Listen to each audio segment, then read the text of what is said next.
We'll get started in just a minute. So the pattern I'm doing, it's the same one I was working on last week, except sorry, let me grab my pattern piece.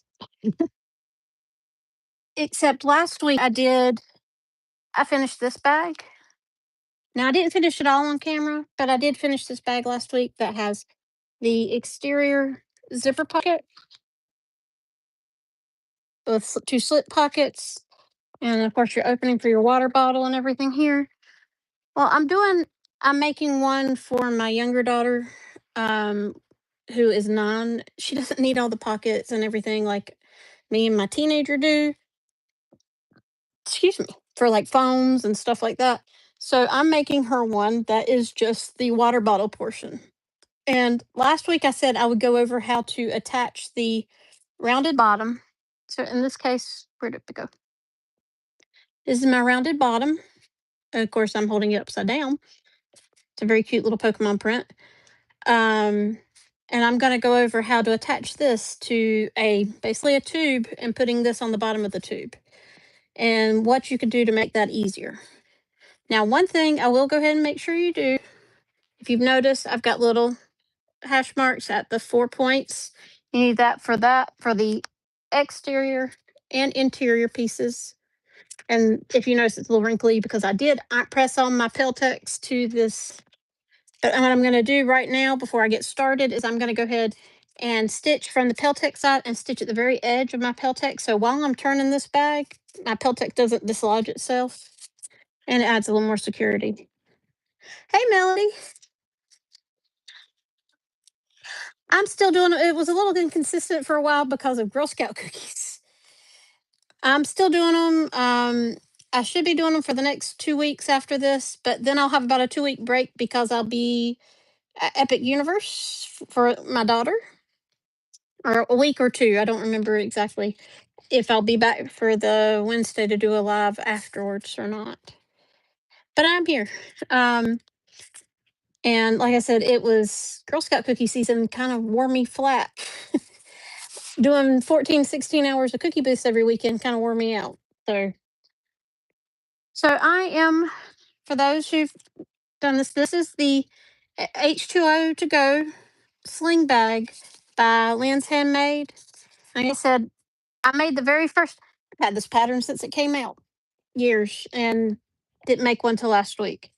Um, what prompted me to make one was the fact that I have encampment for my Girl Scouts this weekend, and I'm actually running the archery. I'm actually trained to do archery to teach young girls archery. So I want to be able to have my water bottle on me and it not be in the way of my hands. So I wanted to make one for myself to carry my water bottle around camp this weekend. So that was the main reason for that and why I finally did it. And then I found out how easy a sew this is. We won't talk about why I waited this long to do it. So of course, my 2 daughters are going with me to do the Girl Scout camp. I made one for my teenager that's a Care Bear thing, doing same level as mine. But I'm going to be making a simplistic one for my 9-year-old because she doesn't need all the extra pockets. She just needs something to hold her water bottle walking around camp to do archery, canoeing, and all that stuff. And I'm not responsible for it if it's on her body. Plus, I won't be with her all day because I am running the archery. So the difference, just to show you, let me grab what a normal piece. So normally when you do this, you have a several pieces for the exterior.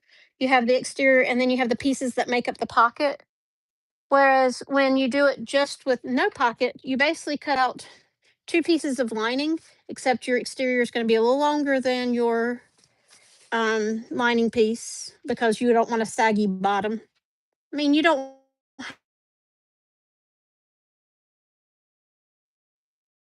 pretty purple inside. And see, I'm actually working on another one of these for a customer that is a full one has Powerpuff Girls. So I have several of these in the works, but this is the one I'm working on tonight. So I'm gonna basically we can sew through most of this in an hour and at least get one bottom attached. So I can sew both pieces together at the seams. We use At this part of the bag, you use a 3/8 of an inch seam, and I said I don't share pattern sizes, like pattern piece sizes or anything like that, but I will go over how I'm sewing things and what I do different. Some things I do differently than what Lindsay does, and that's just we have different experiences. And I said I think differently than some people. I do things out of order than some people. So,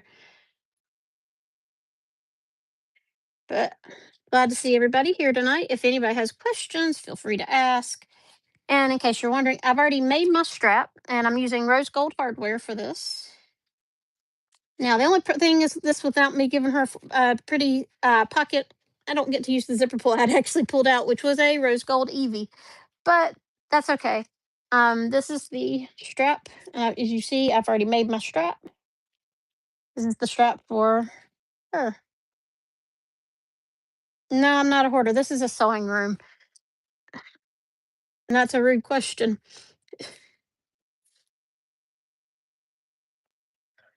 Well, actually, I've seen that some people who've made the gusset bigger, um, and you could basically, I think, to make the gusset bigger for the so it's deeper or fatter.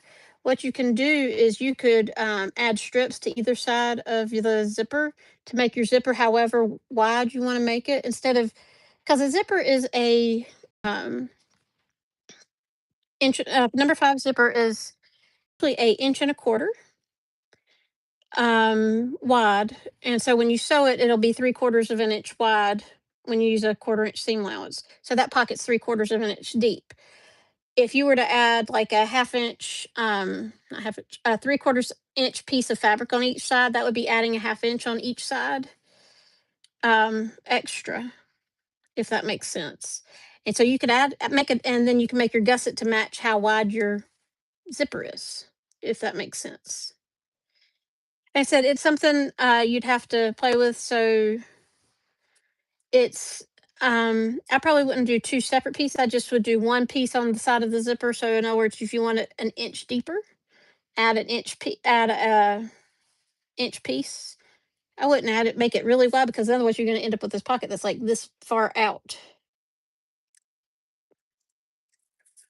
Well, basically, figure out how wide you want it to be with your zipper first, and then then make your gusset the same width as your zipper, if that makes sense, with the panel. So, and we're gonna go ahead and pin the lining. I have to remember which side is this. That's the smooth side. Random threads are holding on to the waterproof canvas.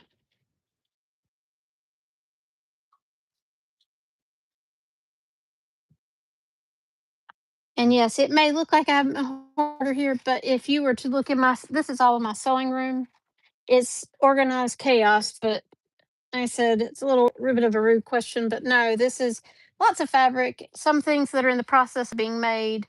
I have several outstanding orders and things like that. So my room need about 2 weeks to put everything perfectly in order, but I never seem to have that.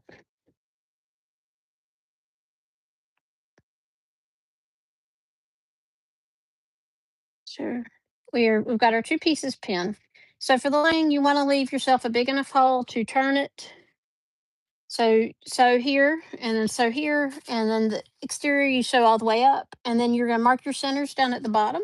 So I'm gonna before I sew those, I'm gonna go ahead and sew around at the edge of the pellon. Just so when we turn it, and it can be Decaville heavy as well. I just prefer Pellon, and plus I have several bolts of Pellon. So that is the Peltex, actually not Pellon, it's Peltex. So I like it better than in some ways than the Decaville heavy. So it just depends on what your preferences are.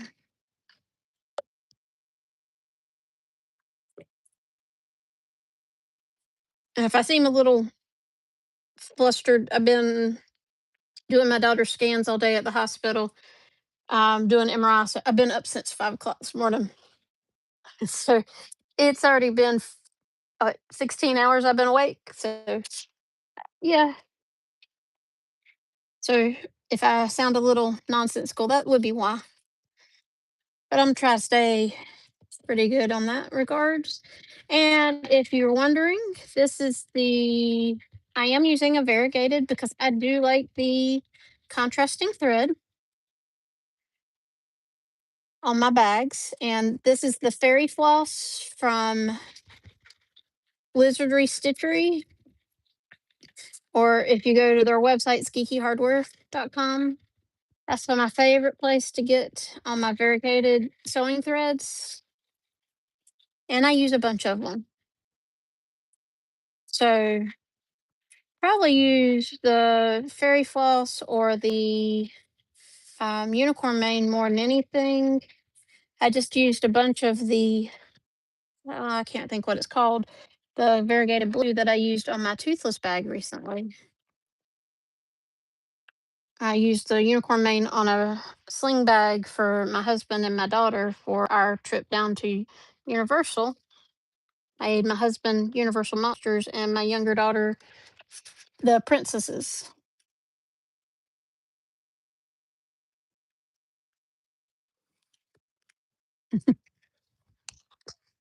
Well, I answered that the best I could, Melody. I mean, my room is organized chaos, but the thing is, I usually know exactly where something is, and it may look like order, but the thing is, it's like I said, it's just chaos. It's not having tons and tons and tons of stuff. It's organized chaos. So I can tell you, occasionally I'll misplace something, but most of the time I know where something is.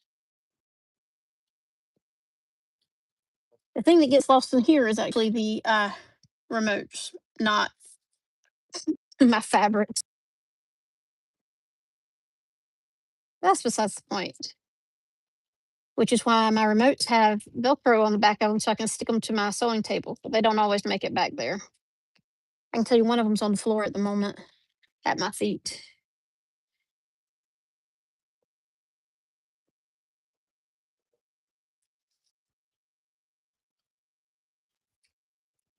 I mean, if you were to look all my hardware and stuff, that's all actually all put up in little totes and stuff, very organized with labels and everything like that. Okay, so just to show you, you can see where I've stitched. You can see at the very edge, I have stitched the edge of the Pellon down, or Peltex, whatever you want to call it, just to be simple. All right, so we're going to sew this. So basically, we're just getting our pieces together. And of course, if you're doing the regular one, it takes a lot longer than this to get the rest of it. But basically, where I'm at now is about 2/3 of the way through the bag pattern. So this is a lot simpler. This is a very easy sew just to do it this way. Um, but like I said, this is for my 9-year-old. Something to have for this weekend. So I don't have to keep up with her water bottle. She can keep up with her water bottle. Yeah, and also not say, well, big sister, and you have them. Why don't I? And she's lately started playing Pokemon for the first time. So we found that I remembered I had the really cutesy Pokemon fabric, and that's what we're doing.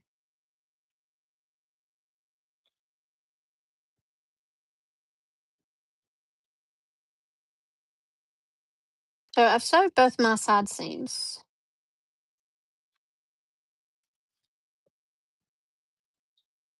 Okay. Now, the thing that,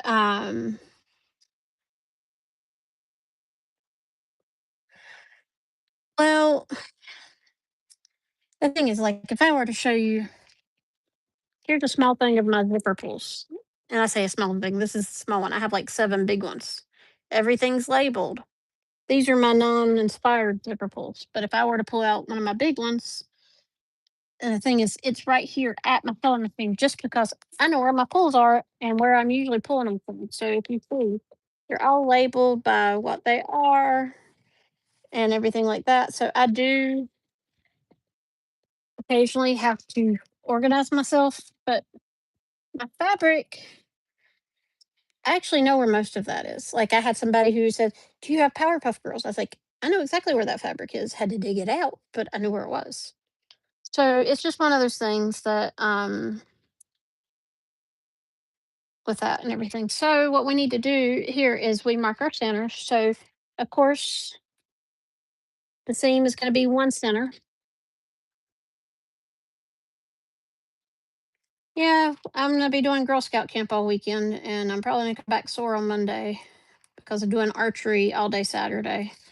But I love doing archery, so it'll be fun. All right, so I'm just marking my centers here. I'll go ahead and mark my centers on the top part too while I'm here. Makes life easier because it does help when you're matching up when you put the lining completely together and when you've put the brain's not want to work. Um Exterior completely together. No, I have an event. If I have time, I have an event in a couple weeks, and I might try to make 2 or 3 of the H2O bags. I think they're a neat thing. So I don't know why I've never made them before. So who knows? I can show you. I did make a Maryland wallet recently, um, earlier last week. I didn't share that. I haven't shared that on my socials yet, but I will. Like I said, heading to Universal, including Epic Universe this week. Not this week. This next month. Um, I'm looking forward to it.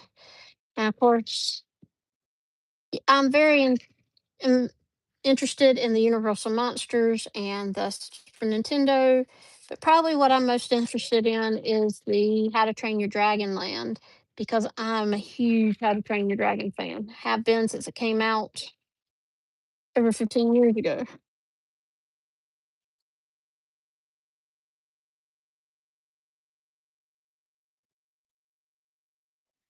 We won't talk about how many totes I have of hardware or how many types. I have a something that's used for fishing lures that are in the different compartments for the different fishing lures. And I've touched every color. I don't have every color snap, but I have a good number of color snaps. So with the number of key fobs I make, it comes in handy.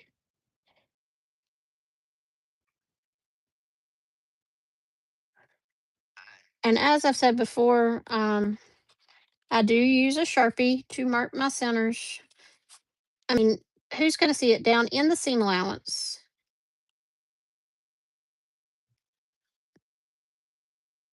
And it's not a thing that's going to disappear on me. Now, if I'm using like sometimes I use a chalk mark if I don't think it's going to disappear. So, but all right. So now the thing is, does say tell you to press open the seam allowance, and that's great, and that's actually a really good idea. I do a finger press instead because I'm going to be opening this up anyways and pinning everything kind of in place. So a good finger press will get it to stay open. And some waterproof canvases cannot be pressed. This one can because it's from Iris Textiles. And I know for a fact it can be pressed and it not melt. But if like you're using like the OtterTex waterproof canvas, that's more plasticky and it will melt in a heartbeat. So make sure you know what type of material you're pressing since a lot of these bags do have waterproof canvas on the inside. Now, I will say the one I'm doing that's Powerpuff themed, she wants a very like inspired outside and then Powerpuff Girls fabric as the lining. So I do not have waterproof canvas as the lining like I would normally. So the outside's actually just going to be black and green for Powerpuff. Oh, we won't talk. I have a lot of arthritis in my hands, but um, still getting laid mostly flat. I'm actually not using my hands. I'm using my fingernail. It's what you get when you have sharp nails. And I do use for vinyl. I do use my little roller thingy, but as long as I can get it to stay open. See, this is of course is because there's a big hole there. So if you see big hole, but for the parts that are sewn, I get it to lay really pretty good flat. So, all right. So the best thing to get to do a circle one, but yeah, y'all probably don't see me for the most part because I don't show my hands tons. But I actually have rheumatoid arthritis. I just kind of push through it and deal with it. So, all right. So this one, when you sew a basically a s- cylinder to a circle or oval, in this case, it's more oval, then you're going to have to, it's not going to be exact fit. So what you need to do is the best way to get is basically like you clip in curves if you're sewing fabric, sewing dresses or stuff, and you're going around a curve. You clip your curves, or even if it's a circle. So we're going to go since we use a 3/8 inch seam allowance, we're going to use about a 1/4 inch clip all the way around. And I say all the way around. Now, when you do this with the one with the pocket, I will say, and you're doing the exterior, it gets thick, and doing these little clips is a little harder, but you still can do it because I've done it twice already. That doesn't sound like a lot. I've done it twice. Yes, this is only the third time I've made this bag. So, but I promise, I've made a good number of Lindsay's bags. So, and her more difficult bags, such as the Guardian and the math pack and all that. It's a little more difficult than this one, I think.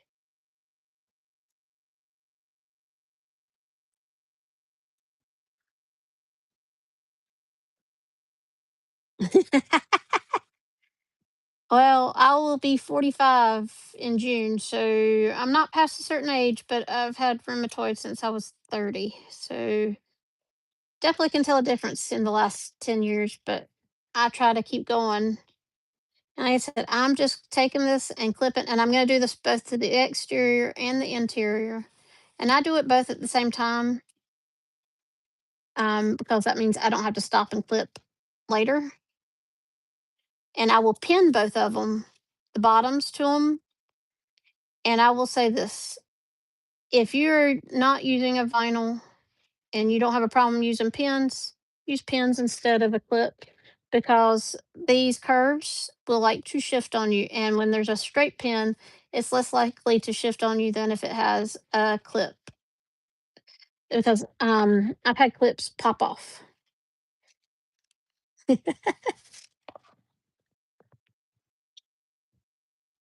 Well,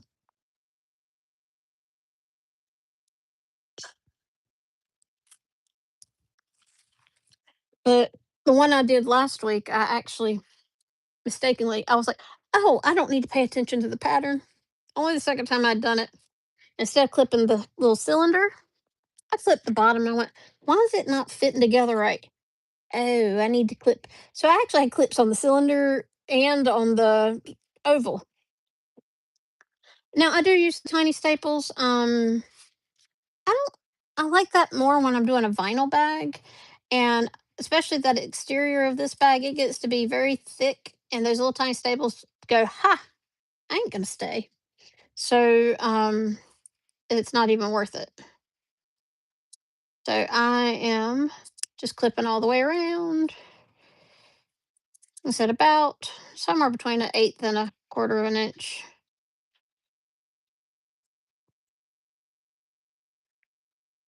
Big old shears for little itty bitty snips. But if you notice, okay, so y'all probably don't ever notice, but I have a trimmer, and I do have a trimmer in my right hand.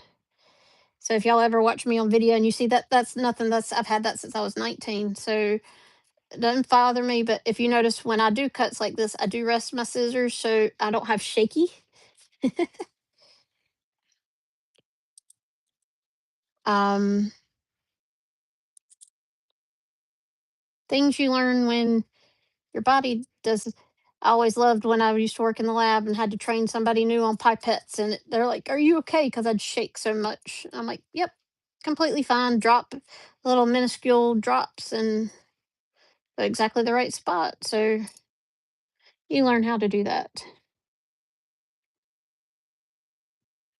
Yeah, I have. It's called a familial tremor. It's something that's passed down in my family. My mom has it, not as bad as mine, but my granddad had it about as bad as mine. So, and from what I've been told, it will get mine's gets worse when I'm stressed out and stuff like that or tired. And I've been up since for 16 hours, so that might be part of the problem today. But it's always there. Some days worse than others. So um, I just deal. Have been for 25 years. So like I said, it's always there. And of course, it's not in my left hand. It's just in my right. So, all right. So we're going to sew the exterior first with our cute little Pikachu, Eevee, Geodude, and Arcanine, and even a little Blastoids head and Snorlax. So I am going to, we're going to, first you do this.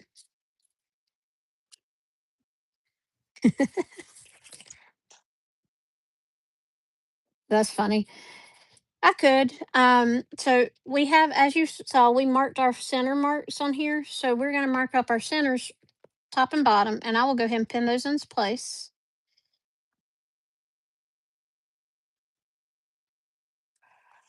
Now I will pin the hound out of, so like I said, this doesn't bother me. I have done the Clover convertible bag by Blue Calla, and that's considered an advanced pattern.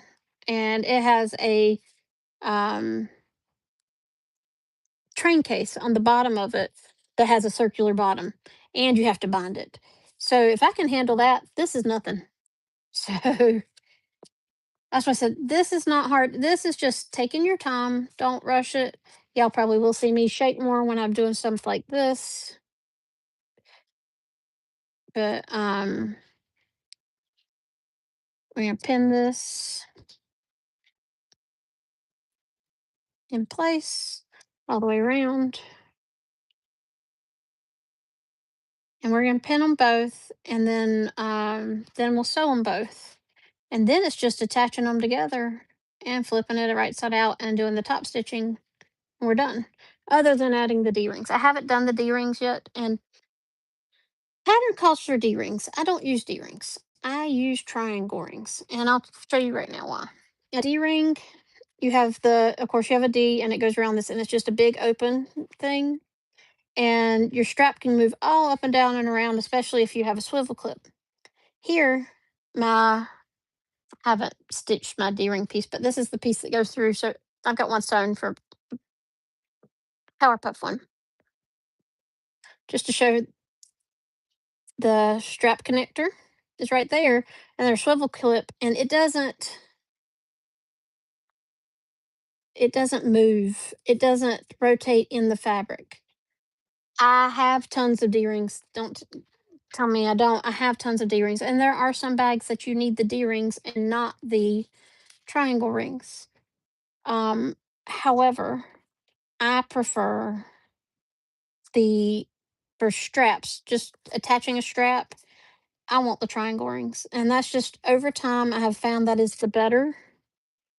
Um, so eventually, I'm gonna figure out a use for all these D rings that I have extras of. Now, the little small D rings, I use them all the time. That's different. It's the bigger D rings. As the D rings get bigger, you have more of an issue. But like, say, I've got some of these in here. Little half-inch D rings. That fabric's not going to move hardly anywhere. Neither is your swivel clip, because basically all the space is being taken up by the fabric and the swivel clip. Because I will do little bags. Let's see if I've got one. I do have one over here, I think. A bunny rabbit. I was fixing the zipper for my daughter's bunny rabbit bag. And maybe it's not over here. Oh, it's way over there. I'll show y'all later, but it just takes up all the space, and it doesn't rotate like it does when you have the bigger ones, because you have more space for the fabric to move around in. That's the best way I can describe it. So I've never seen anything smaller than a 3/4 inch for the triangle rings. I've seen them all the way up to 2 inches. I just prefer triangle rings when I have straps connected. I do like rectangle rings better than I do um, D rings. And sometimes, so my D rings don't rotate, I will actually sew them. So, like this is not something that Lindsay does, but a lot of times when I do D rings, I actually sew even triangle rings. You can see my little bit of a seam right there underneath. Means it does not go down and it's closed. And that's just a personal preference. That's not something that you have to do. You don't even have to sew that. I just like that. And I said, teach their own. You learn your own little tricks when you're sewing stuff, which hardware you prefer.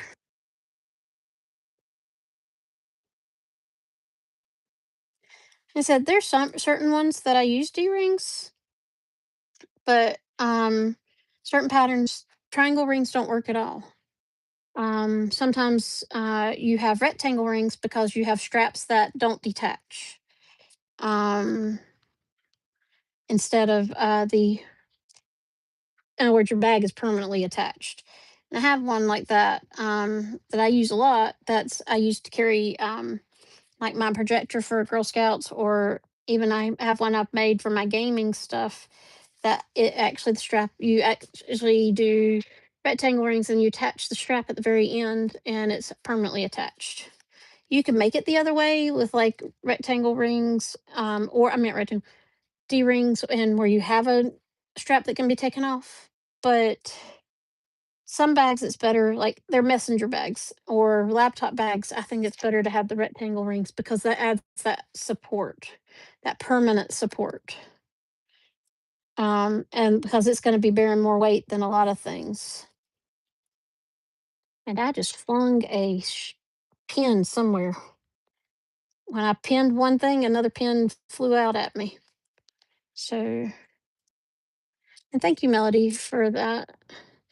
I don't like just telling you, oh, just use this because it's better. It's not always better. It's what works better for me in the long haul. But there are certain patterns, like some of So Sweetness's patterns, they ask for the rectangle ring. You don't use a D ring or a triangle ring. And there are ones that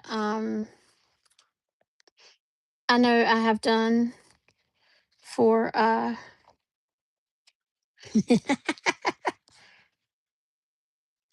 I do understand that, but there's certain bags that it does not get twisted as easily, such as a laptop bag, because you have all the weight in the center. They don't really twist.